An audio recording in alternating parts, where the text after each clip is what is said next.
Ora, viva!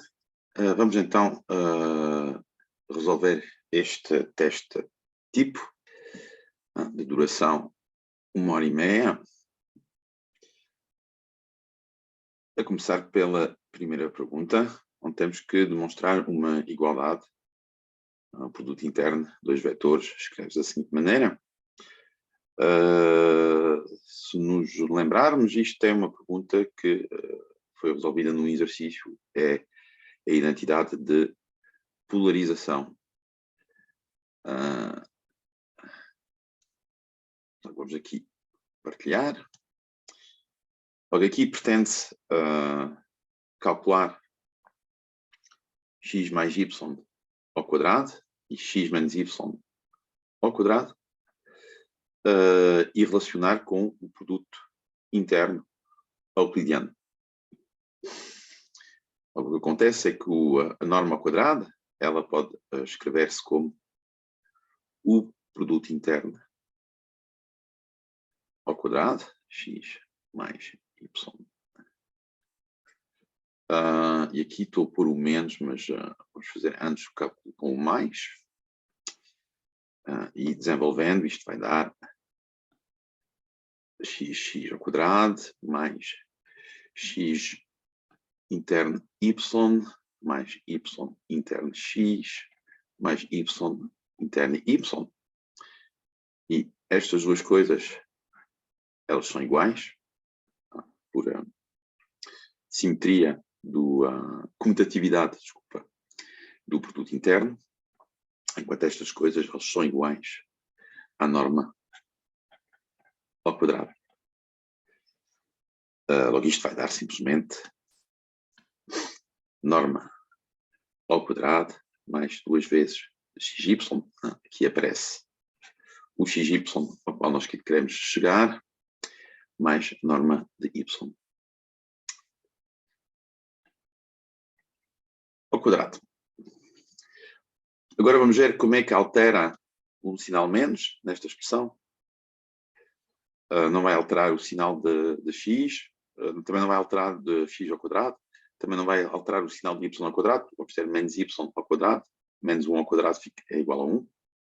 Mas vai fazer aparecer aqui, nestes produtos mistos, um sinal menos 1, e logo vai fazer aqui aparecer um sinal menos 1. Ou quando eu faço a soma dos dois, a diferença dos dois, x x mais y ao quadrado menos x menos y ao quadrado,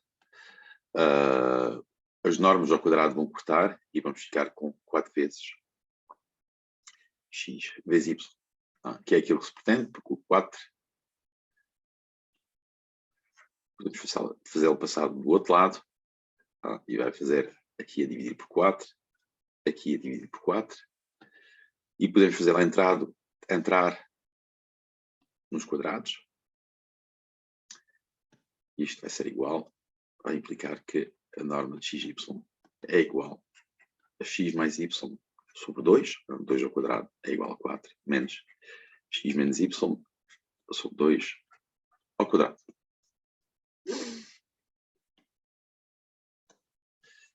Então, isto é para a primeira pergunta. A segunda pergunta, nós temos dois conjuntos, A e B. A é um círculo de raio 1, onde a fronteira está incluída no círculo, e B é um conjunto determinado por uma condição. O módulo de x tem que ser superior a 1, ou seja, x superior a 1 ou x inferior a menos 1.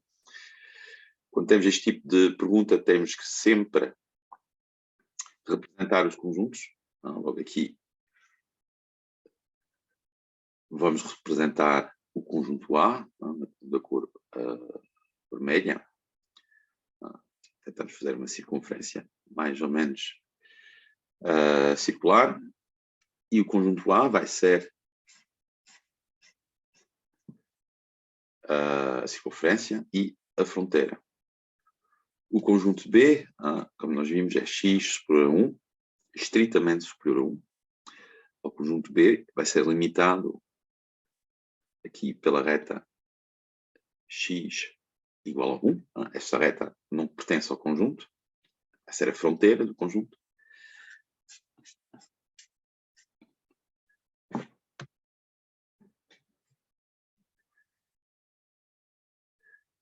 Aqui, ou seja, este ponto aqui não pertence ao conjunto B, mas pertence ao conjunto A.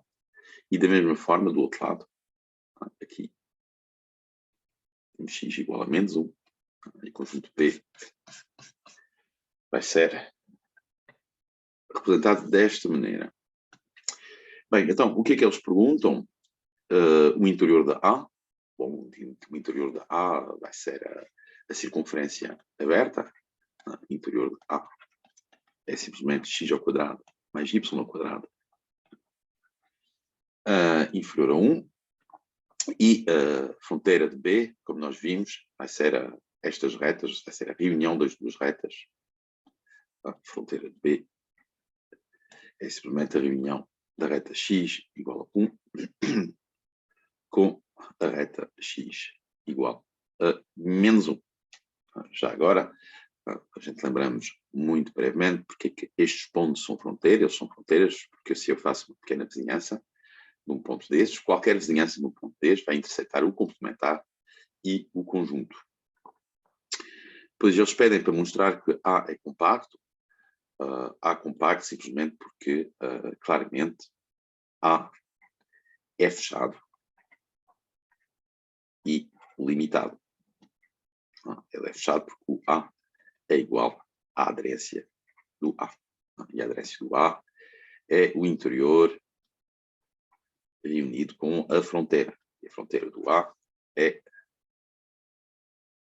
a circunferência x ao quadrado mais y ao quadrado igual a 1.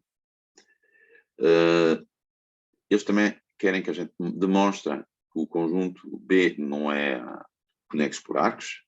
Isso basta evidenciar um contra-exemplo. Podemos considerar este ponto aqui, x1, é um vetor, vamos chamar P1, e considerar este ponto aqui, P2. A gente observa que não há um caminho que possa ligar um caminho, ou seja, uma curva contínua que possa ligar P1 a P2 sem atravessar este conjunto que está entre esta banda que está entre a reta x igual a menos 1 e x igual a 1. Logo, B não é conexo por arcos.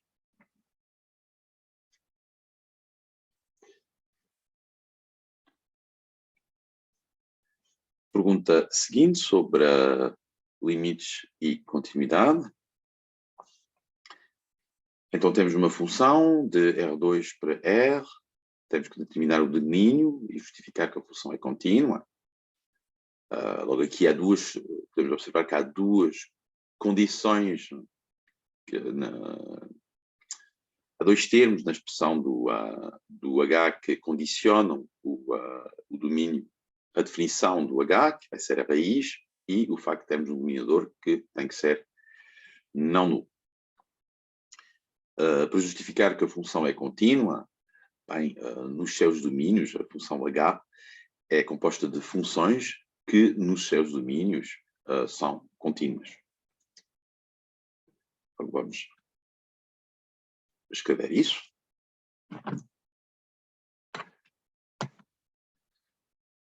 Temos então a função H de xy igual a raiz de x, xy sobre x mais y ao quadrado. Pergunta 1. O domínio de H vai ser o quê? Vai ser o conjunto dos pontos de R2, tais que x é superior ou igual a 0 e x mais y ao quadrado é diferente de 0.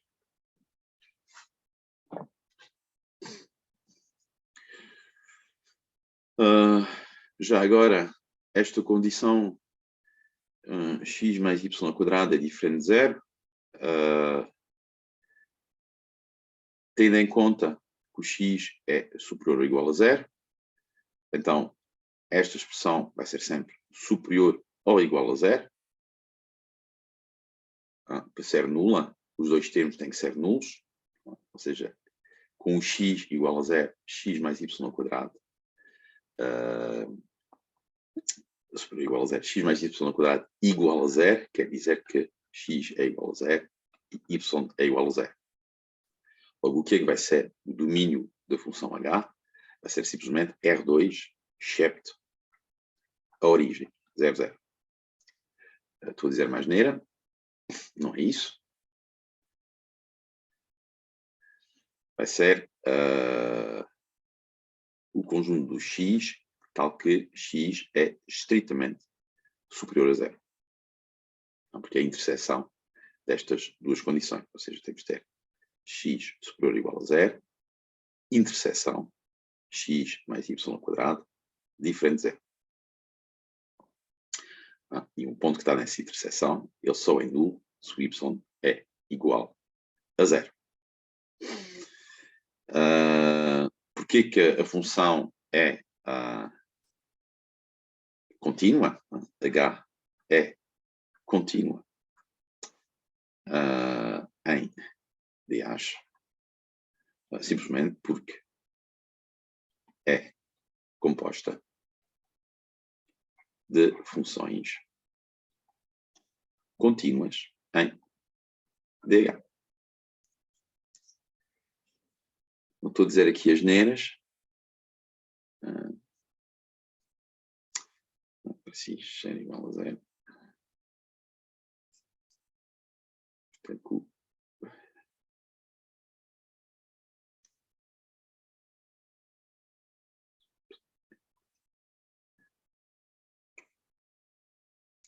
muito bem.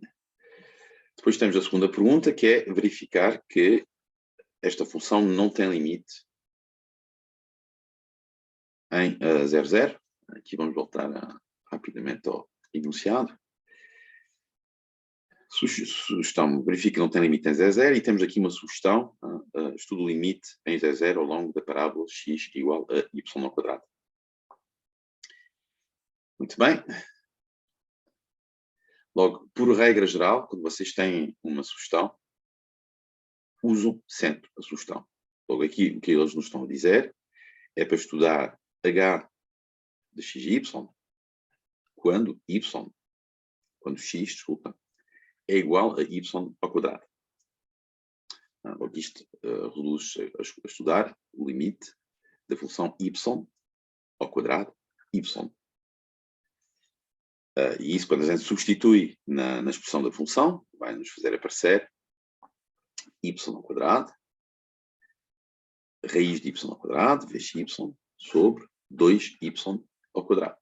Ou seja, módulo de y vezes y sobre 2y ao quadrado. E aqui o y corta e nós ficamos com y, módulo de y sobre 2y. E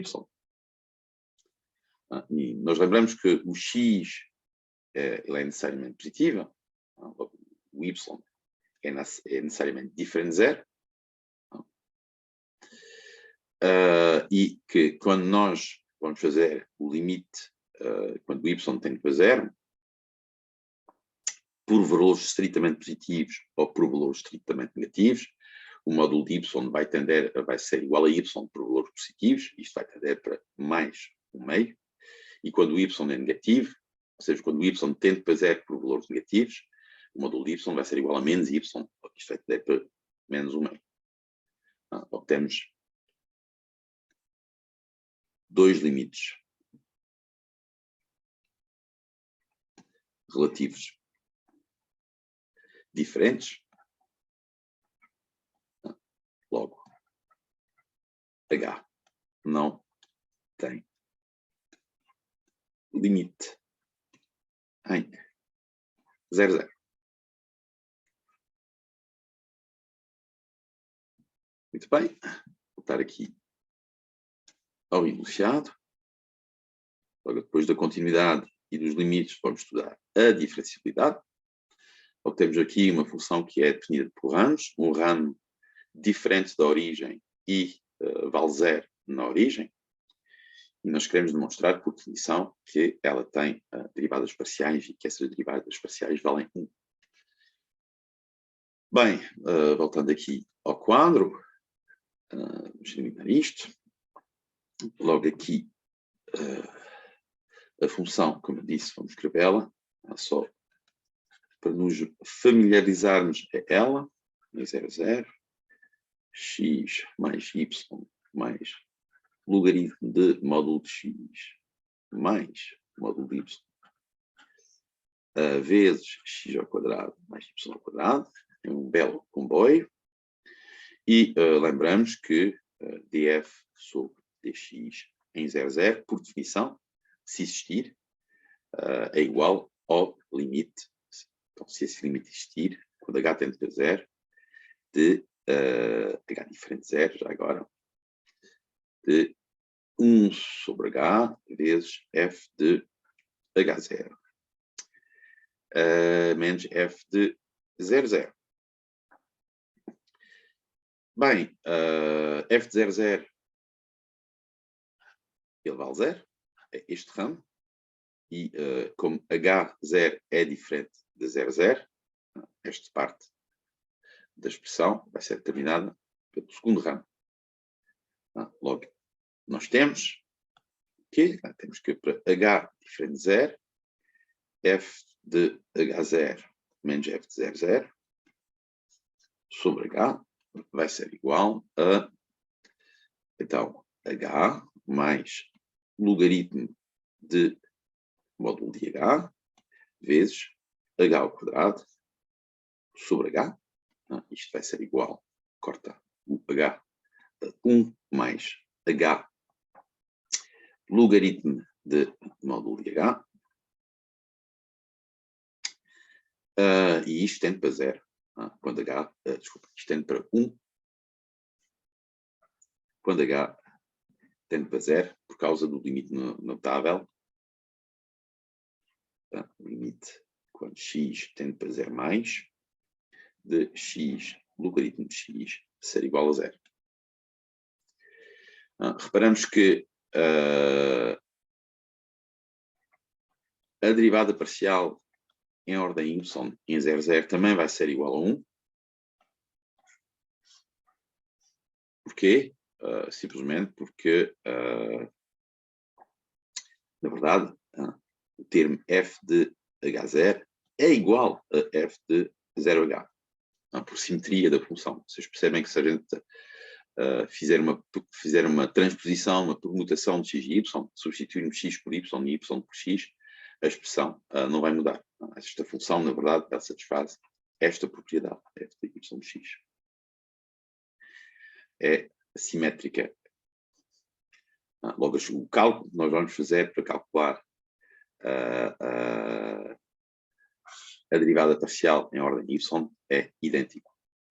Logo, porque nós temos esta propriedade de simetria.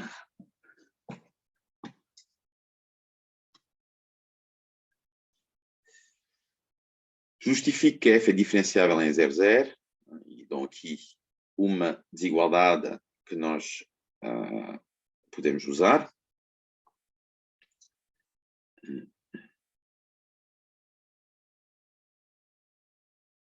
Esta desigualdade.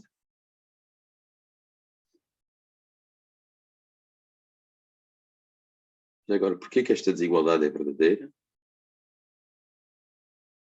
Temos aqui só uma pequena nota, porque se a gente elevar isto, vamos ter x ao quadrado mais y ao quadrado, que vai ser menor do que x ao quadrado mais y ao quadrado, mais 2 vezes módulo de x vezes módulo de y. Corta isto tudo, nós temos, obviamente, que módulo de x vezes módulo de y é uma condição. Ser positivo é uma condição universal. Esta desigualdade é verdadeira. Vamos ver onde é que ela vai ser utilizada. Passamos aqui ao quadro. Logo, f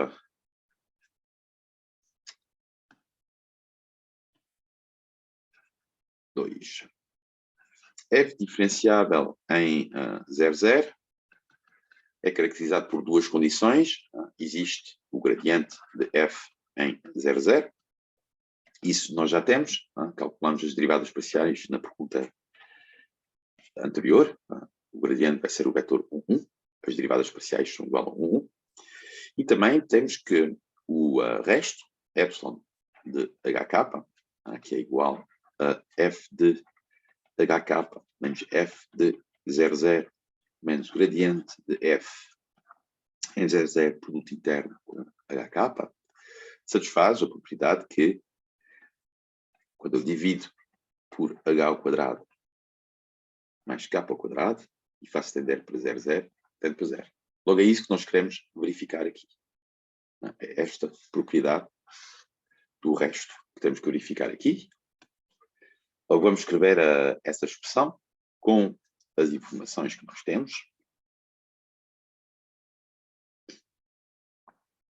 H ao quadrado mais k ao quadrado. Isto é igual ao quê? 1 sobre raiz de h ao quadrado mais k ao quadrado. F de hk tem aquela expressão que nós vimos. F00 vale 0. E depois temos aquela expressão com o produto interno do gradiente com hk, que vai ser menos h menos k. Logo, a gente vê que na expressão de f de hk, vou escrever lá aqui, isto é o quê? É h mais k mais logaritmo de módulo de h mais módulo de k vezes h ao quadrado mais k ao quadrado. Aqui estes termos vão cortar e nós vamos ficar com logaritmo de módulo de h mais módulo de k vezes h ao quadrado mais k ao quadrado sobre raiz de h ao quadrado vezes raiz de h ao quadrado mais k ao quadrado. Já agora, aqui esqueci-me de pôr, vamos mostrar que isto é 0, vamos pôr isto tudo em módulo. E nós temos que, não esquecemos a desigualdade que foi dada no enunciado, que é isto é mais pequeno do que a soma dos módulos. Logo, vamos ter que isto é mais pequeno do que módulo de h mais módulo de k vezes logaritmo de módulo de h mais módulo de k. Acontece que isto tende para 0, quando h e k tendem para 0, 0. Porquê? Por causa do mesmo limite notável que nós já utilizamos, ou seja, porque logaritmo, ou seja, porque limite quando x tende para 0 por valores positivos de x, logaritmo de x é igual a 0.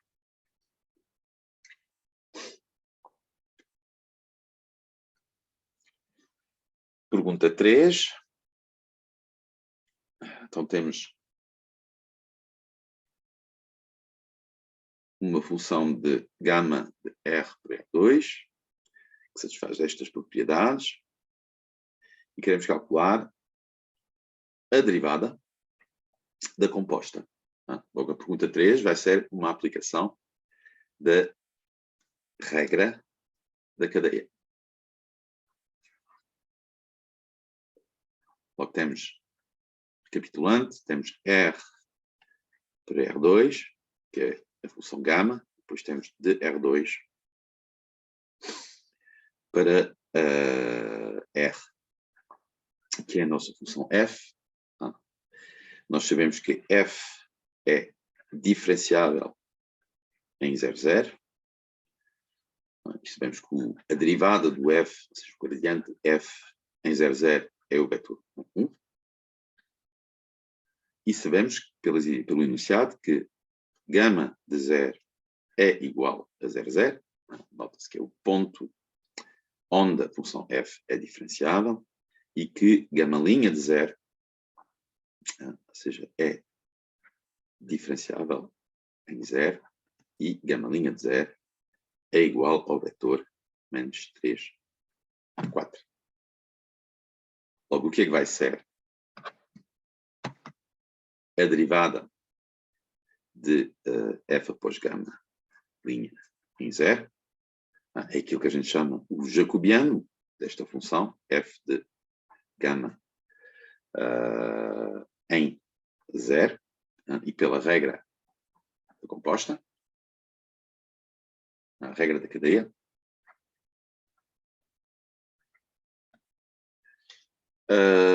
f após gama é diferenciável em zero, e nós temos que a diferenciável vai ser o jacobiano de f em gama de zero vezes o jacobiano de gama em zero.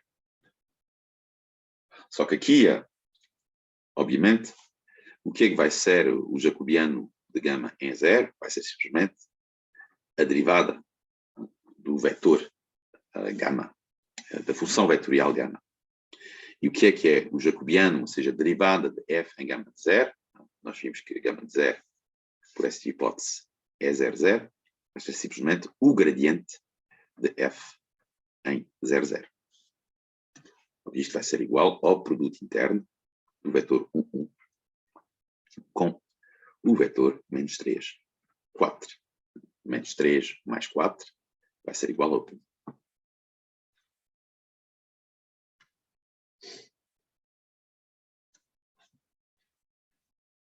A pergunta seguinte. Fórmula de Taylor e optimização. Logo, a primeira pergunta é verificar que esta função tem um ponto crítico em 0, 0, e vamos estudar depois a natureza desse ponto crítico.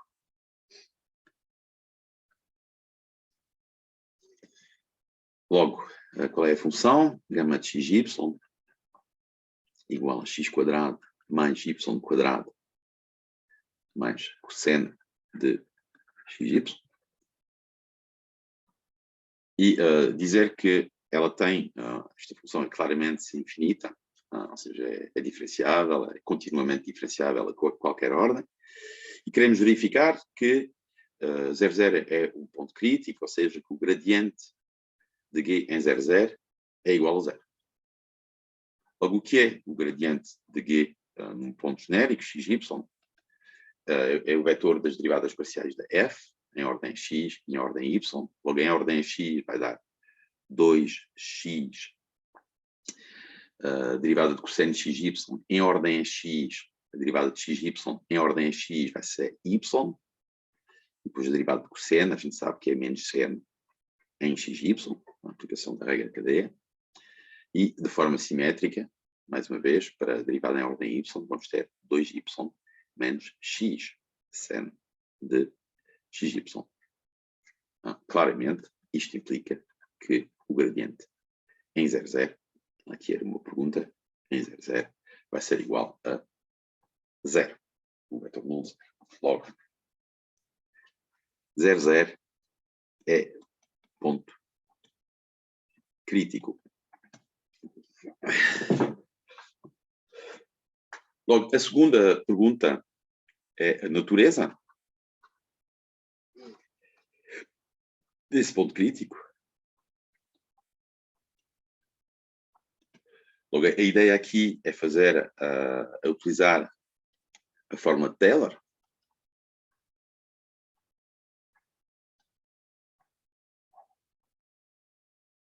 De G em 0, 0. E vamos utilizar um resultado que alguns dos meus alunos ainda não viram, que é que o polinómio de Taylor à ordem 2, a natureza do ponto crítico para o polinómio de Taylor à ordem 2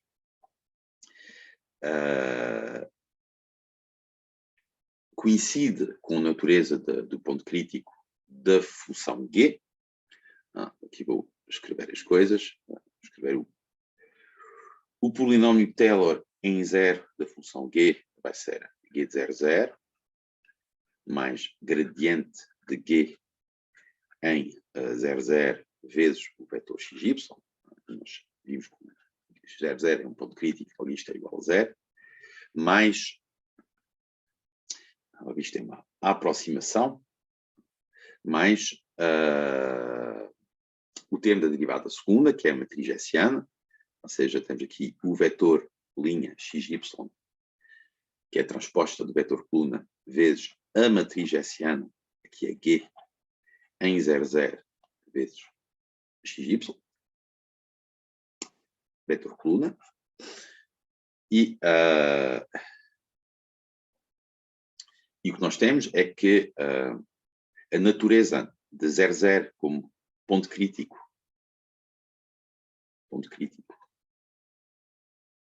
da função G é a mesma, ou seja, se é um máximo relativo, um mínimo relativo, ou um ponto cela, ou não podemos concluir, é o mesmo que o polinómio Taylor. Polinómio de Taylor.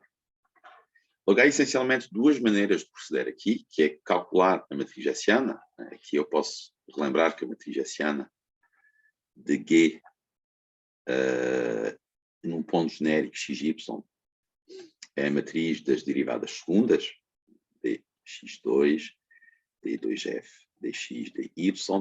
Aqui a função é assim infinita, logo aqui a derivada mista também vai ser dx, dy, e que é igual a d2f, d2g, não sei porque eu quero chamar esta função f, quando ela se chama g, dy dx, estas duas derivadas aqui são iguais, porque a função é de classe infinita, logo pelo menos C2, aqui d2g, dy2, logo nós podíamos calcular aqui as derivadas segundas e determinar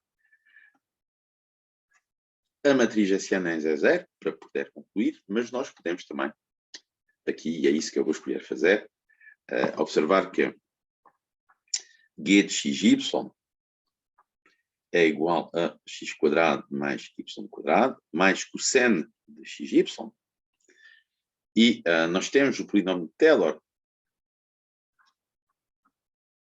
de cosseno em 0. Ou seja, vou lembrar que é cosseno de u à ordem 2. Quando a gente faz o desenvolvimento de Taylor à ordem 2 de cosseno de u, nós temos 1 menos u ao quadrado sobre 2. Não, porque a derivada de cosseno em 0 é seno de 0 é igual a 0. A derivada de cosseno em 0 é menos seno de 0 é 0, e a derivada de menos seno é menos cosseno de 0 é menos 1. Logo aqui, isto vai nos dar que g de xy é aproximadamente igual a x² mais y². Isto não há aqui nada a alterar, é já de grau 2, mais 1 menos xy ao quadrado sobre 2. E a gente observa que xy ao quadrado sobre 2 é de grau 4. Isto é grau 4. Logo é no grau superior ao grau 2, estritamente superior ao grau 2, logo vai fazer parte do resto. Aqui esta aproximação ela é feita descartando um certo termo, que é um resto, que é o erro que nós cometemos. O erro. E o erro vai ser de grau superior estritamente a 2. Logo, este termo de grau 4 na aproximação de ordem 2, ele pode ser descartado, isto é, 1 mais x² mais y². Ou seja, eu aqui determinei este polinómio de grau 2 é o polinómio Taylor da minha função. Isto é um paraboloide que é virado para cima, uma coisa assim. E caracteriza aquilo que a gente observa ser um mínimo relativo.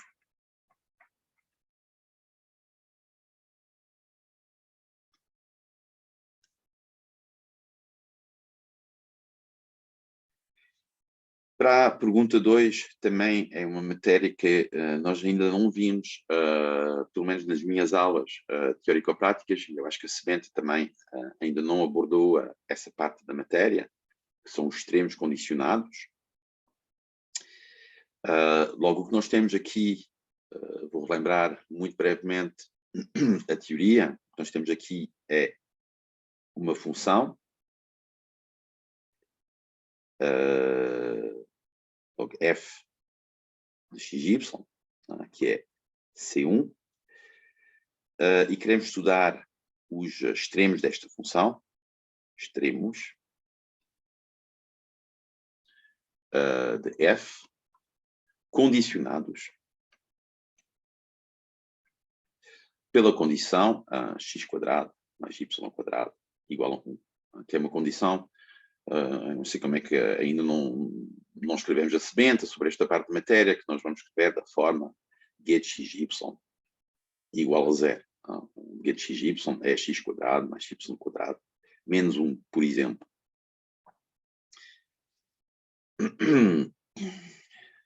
Logo, o que é que nos é dito aqui é que o máximo é atingido no primeiro quadrante, num ponto x, 0, y, 0, tal que o gradiente da função f, que é indeterminada, tem este valor. Logo, se temos um máximo, isso implica que nós vamos ter um ponto crítico. Ou seja, x0, y0 é um ponto crítico. E o teorema dos multiplicadores de Lagrange, ou seja, extremos condicionados, isto é relativo a uma matéria, um teorema que vamos chamar o teorema de multiplicadores de Lagrange, que será justificado depois na teórica. É um resultado bastante intuitivo e interessante. Ele diz-nos que os pontos críticos, aqui esta implicação vem dos extremos condicionados do teorema, ele diz-nos que os pontos críticos eles vão satisfazer a seguinte condição, ou seja, que o gradiente de f em x0, y0 é colinear ao gradiente de g em x0, y0, restrito, obviamente, à condição que x² mais y² menos 1 é igual a 0, ou seja, que x0² mais y0² é igual a 1. Logo, é esta condição que nós vamos resolver e que nos vai permitir determinar qual é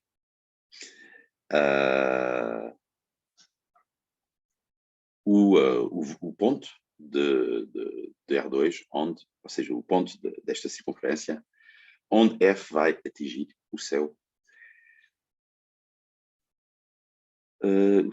máximo.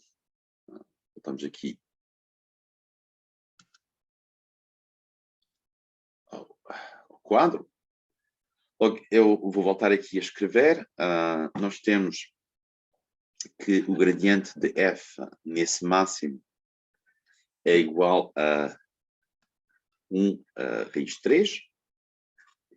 Nós temos que g de xy, tal que eu escrevi, é x² mais y² menos 1. Nós vamos procurar os pontos onde o gradiente de f em x0, y0 é colinear ao gradiente de g em x0, y0. Logo, o gradiente de g aqui é fácil, é 2x0, 2y0. E estes pontos satisfazem a condição y0² mais x² mais y0² é igual a 1. Logo, aqui podemos fazer um pequeno desenho. E temos outra informação, é que x0 é superior ou igual a 0, y0 é superior ou igual a 0, estamos no primeiro quadrante. Logo, isto resolve-se. Posso resolver analiticamente, mas tem aqui uma resolução que possivelmente é possível fazer geometricamente, logo vamos aproveitar. Logo aqui temos a circunferência de raio 1, ou seja, a condição x² mais y² igual a 1, que é satisfeita pelo nosso ponto máximo. Temos outra condição, que é que estamos no primeiro quadrante. Logo nós vamos limitar o nosso raciocínio ao primeiro quadrante.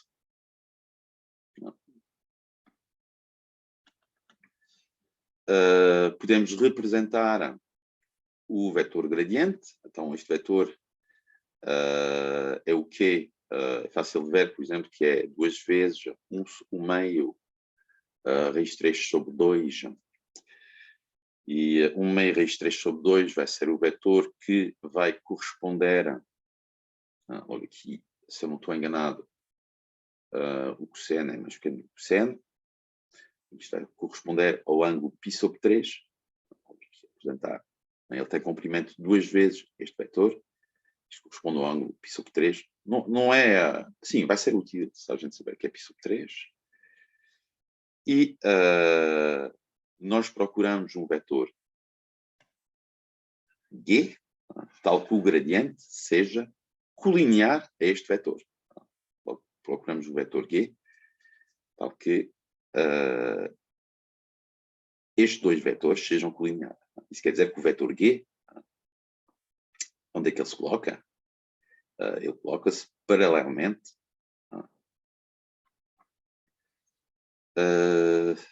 ao vetor F.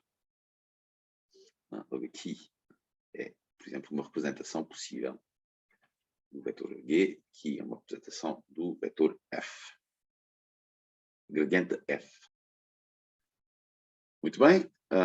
Nós reparamos aqui que o vetor G escreve-se 2 vezes x0, y0. E se nós compararmos, aqui não é muito complicado, mas se nós compararmos as componentes do vetor gradiente de G e gradiente de F, como eles são colineares, eles vão ter exatamente o mesmo ângulo, que é π sobre 3, com horizontal. Não há muitas possibilidades.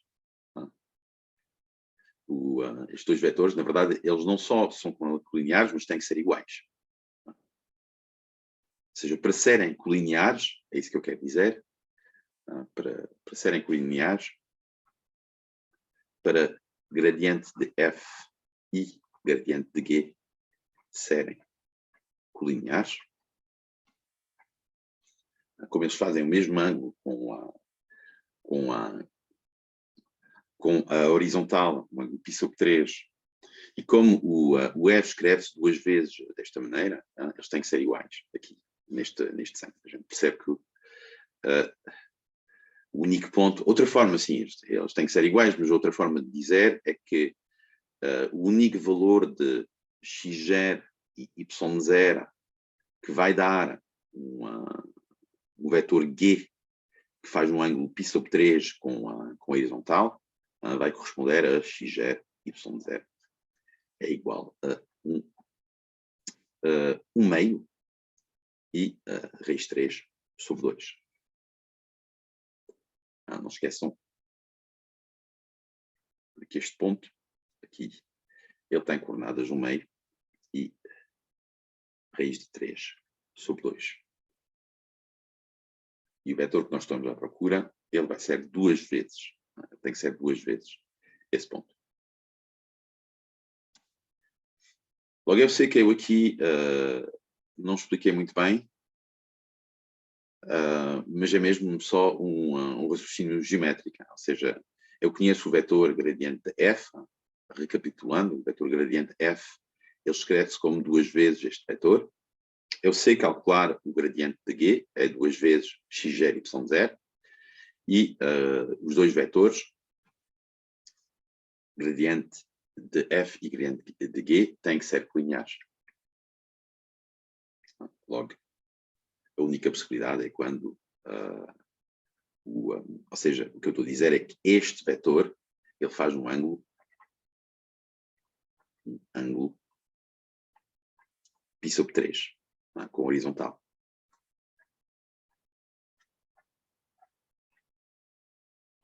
E tem uma norma 2. E tem norma 2. Porque é 2 vezes um vetor x, y, z que tem norma 1. Pronto, é tudo.